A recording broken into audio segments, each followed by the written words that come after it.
Yeah, hi, Charlie Baker, the Executive Director of the Chittenden County Regional Planning Commission.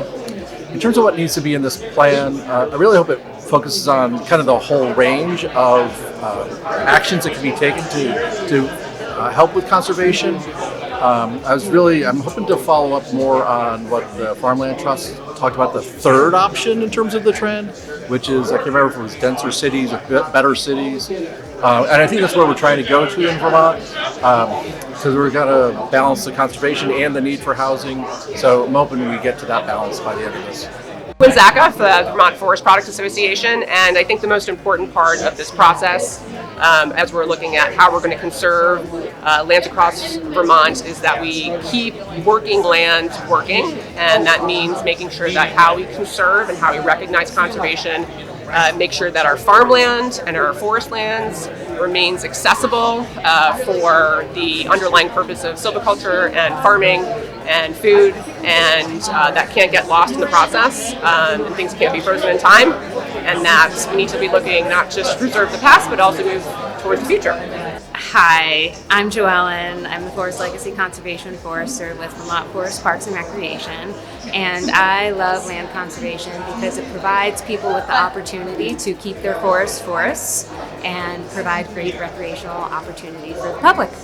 My name is Ellen Fox, and I live in Troy, and I work with the Missisquoi River Basin Association. And I'm also really active in town government in Montgomery and in Troy and in Westfield. What do I think needs to be in the plan? I think it's really important that we work with the willing.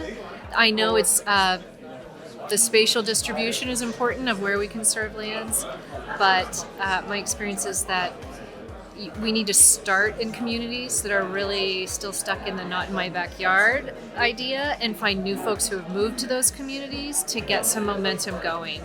I work with a lot of people that they won't change their mind, they'll fight till the death, and they really will, but a neighbor or a peer or somebody, even if they're new in the community, talking positively about conservation can go a long way. Okay, so I'm Billy Vigdor. I'm from Waterbury. I'm on the Planning Commission.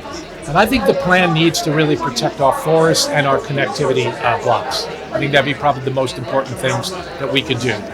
My name is Lincoln Frasca, and I'm a natural resource planner with the Central Vermont Regional Planning Commission. And I think it's really important that this whole conversation involves people at the local level, and really we bring this initiative to the town so they know about it and they can be a part of the planning.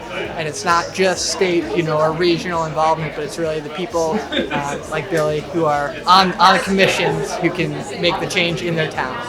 Well, so I'm Matthew Ennis. I live in Burlington, Vermont here, and I would say, one, this is a tremendous plan.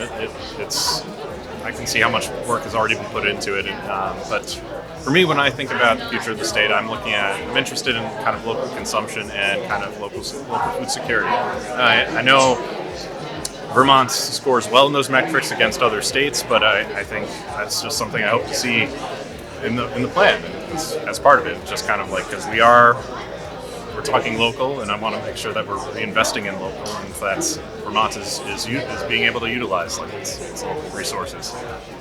I'm Steve Fisk from Marshfield, Vermont, and I think we need better identification of high-quality aquatic resources and how to protect them.